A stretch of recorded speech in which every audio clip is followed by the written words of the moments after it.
ఏంటో ఏంటి సంగతులు? ఏమండి నేను మిమ్మల్ని ఒకటి అడుగుతాను, మరి మీరు కాదనుకోవడం. అడిగే. మన ఇద్దరం కలిసి కాశీయాత్ర చేయాలనుందండి. అమ్మో, ఈ మోకాళ్ళ నొప్పులతో ఆ జనంలో తిరగడం నా వల్ల కాదు. కాదండి, కొంచెం ఓపిక చేసుకుందరు. జీవితంలో ఒక్కసారైనా కాశీయాత్ర చేయాలంటారు కదా. అంటారు, వాళ్ళదేం పోయింది, తిరగాల్సింది మనం కదా. చూడు, కాశీ అంటే ఎంత లేదన్నా 50,000 వరకు కావాలి. అమ్మో, 50,000? మొన్న సుబ్బారావు గారు వాళ్ళ ఫ్యామిలీ అంతా వెళ్ళొచ్చారండి. ఓ పని చేయి, సుబ్బారావు డబ్బులు ఇస్తాడేమో కనుక్కో, పెడదాం. ఆయన ఎందుకు ఇస్తాడండి?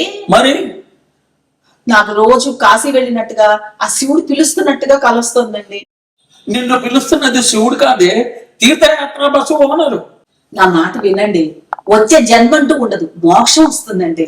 ఎవడైనా మోక్షం చూసొచ్చిన వాడు చెప్తే అప్పుడు అర్థం. ఇలా మీరు వార్తలు వేస్తే కుదరదు. అయినా వాళ్ళు ఎందుకు వచ్చి చెప్తారండి? ఇప్పుడు ఎవరన్నా వచ్చి ఊటీ వెళ్ళండి, ఎండాకాలం అక్కడ చల్లగా ఉంటుంది, హాయిగా ఉంటుంది అని చెప్తే కదా మనం ఊటీకి పెడతాం. అవునా కాదా? అవును. అదే నేను చెప్తున్నా, మోక్షం చూసిన వాళ్ళు వచ్చి చెప్తే గ్యారంటీగా పెడదాం.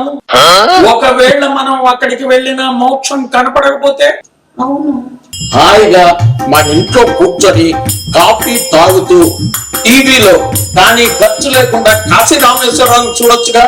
ఇంకా చాలా బాగా చూపిస్తారు టీవీలో.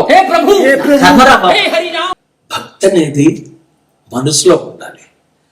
ప్రతి క్షణం దైవభక్తితో ఒకరికి హాని చేయకుండా ఆనందంగా ఉంటూ తృప్తిగా వెళ్ళిపోతే చాలు.